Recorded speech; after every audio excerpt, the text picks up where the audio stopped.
High দোস্ত, আমি সম্রাট শেখ, সম্রাট ইলেকট্রিক অ্যান্ড প্লাম্বিং থেকে আবার একটা নতুন ভিডিও নিয়ে আসলাম। আপনারা দেখতে পাচ্ছেন আজকে আমি ফুলে উঠছি, তো ফুলে উঠতে গিয়ে একটি শক পেয়েছি। আপনারা দেখবেন শকটি কীভাবে খাচ্ছি আমি। এই দেখেন শকটি খেয়ে নিলাম।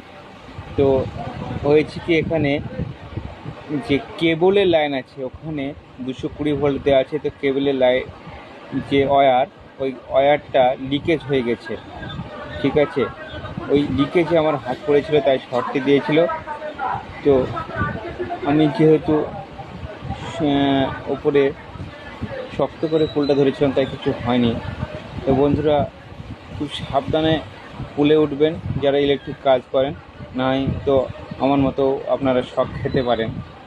তো অনুরোধ রইল, যে পুলে এরম ধারা কেবিল থাকবে, আপনারা দেখতে পাচ্ছেন আমার পায়ের নিচে প্রচুর কেবিল, ডিসলাইন, এইগুলো থাকলে আপনারা সেই পুলে উঠবেন না, ওটাই ভালো।